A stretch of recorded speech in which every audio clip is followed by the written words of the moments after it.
नीमच की एक साधारण महिला मां कंचनबाई मेघवाल 25 मासूमों की मधुमक्खियों के हमले से जान बचाने के सफल प्रयत्न में स्वयं काल की ग्रास बन गई। तब मैं कहता हूं, स्त्री को देह समझने वालों देखो उसने क्या कर डाला। स्त्री को देह समझने वालों देखो उसने क्या कर डाला। विकराल काल के सम्मुख मां जगदम्ब रूप को धर डाला। स्त्री को देह समझने वालों देखो उसने क्या कर डाला।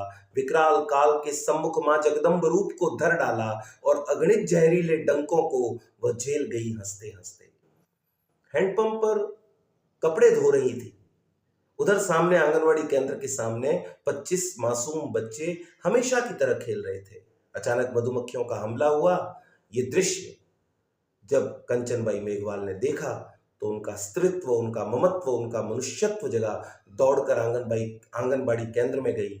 दरी पट्टियां, टाट पट्टियां वहां से उठाई। अपने आंचल के सुरक्षित कवच में उन बच्चों को समेटते हुए स्वयं ने उन मधुमक्खियों के डंकों का जहर पी लिया। ठीक वैसे ही जैसे शिव शंकर उस हलाहल को पीकर दुनिया को प्राणदान देते हैं, वह उन मासूमों को प्राणदान दे गई। स्त्री को देह समझने वालों देखो उसने क्या कर डाला।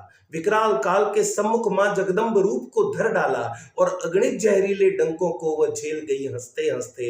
मानो दुनिया को सीख दे गई हो कंचन मरते मरते। मां कंचनबाई मेघवाल ने ये जो अपेक्षातीत कर्म किया है, क्या कोई सीख देना चाह रही थी वो? बस आखिरी दो पंक्तियां कि कंचनबाई मेघवाल जैसे हर व्यक्ति जो समाज के लिए, जो देश के लिए, जो मनुष्यता के लिए काम करता है, वो आखिर हमें सीख क्या देना चाह रहा है। तो विकराल काल के सम्मुख मां जगदम्ब रूप को धर डाला, अगणित जहरीले डंकों को वह झेल गई हंसते हंसते। मानो दुनिया को सीख दे गई हो कंचन मरते मरते। जाति, वर्ग, धन, धर्म, पढ़ाई, ये सब कुछ बेकार है।